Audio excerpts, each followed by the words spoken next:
Hi! Within this lecture, we're going to see how to capture a handshake. As I said before, we need a handshake and a wordless in order to try and crack the password of a WPA. Of course, we're going to use a monitor mode Wi-Fi card, so I'm running airmon ng start WLAN01. So if I can spell it out, it would be great.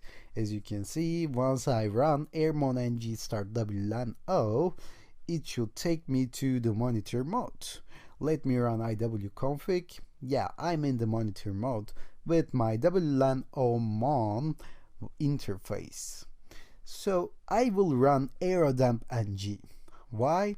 Because aerodump actually takes care of this handshake capturing thing for us. And let me run this and show you how it's done. So as you can see now, I started to gather information once more, and I have Pulp Fiction in here. So I changed the name to be Pulp Fiction WPA, and I use WPA encryption. And it really doesn't matter whether I use WPA or WPA2 because we use the same technique in order to crack those.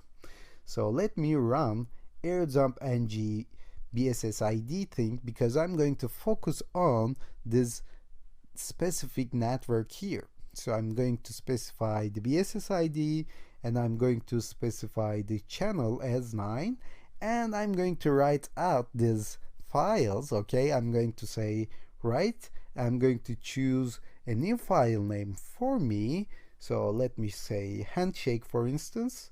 Okay, handshake file, and I'm going to specify WLAN0mon.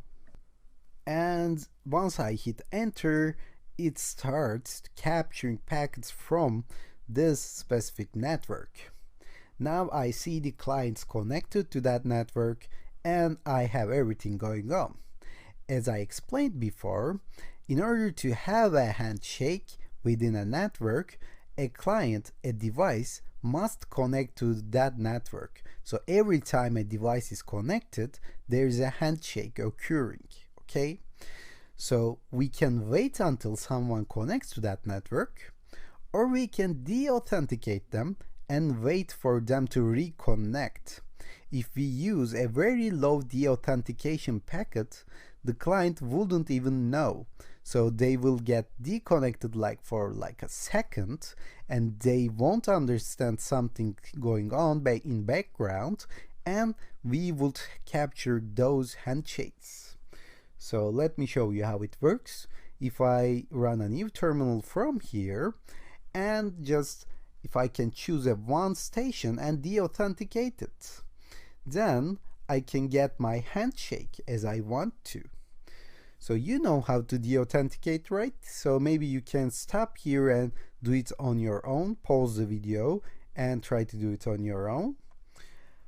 I hope you managed to get it. You have to run airplay ng and then say --d-alt, and for packets we used 10,000 before, but now I'm going to use something like 5 or 10, and we will just send 5 or 10 d-alt packets, and the client wouldn't even know.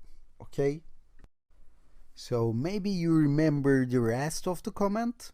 You have to specify the MAC address of the router, and we use -a to do that. And remember, A stands for access point. Okay, so access point and the router are the same thing. We can use those terms interchangeably. So all you have to do is just add -a here and copy the BSSID of our router from here. Say double right click and copy, and right click and paste it in here.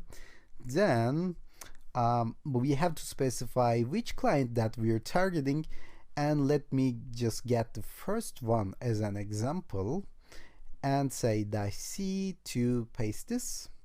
And then finally I have to specify my WLAN0mon, my interface here, and hit enter. As you can see, now I have sent those packets, and we got the handshake. It got disconnected and reconnected, and arrow dump and G got this handshake for us. And since we are writing this to a file, now this handshake is written in my .cap file. I can use those .cap file here, handshake 01.cap file, in order to run a dictionary attack against this network. Let's stop here and do this within the next lecture.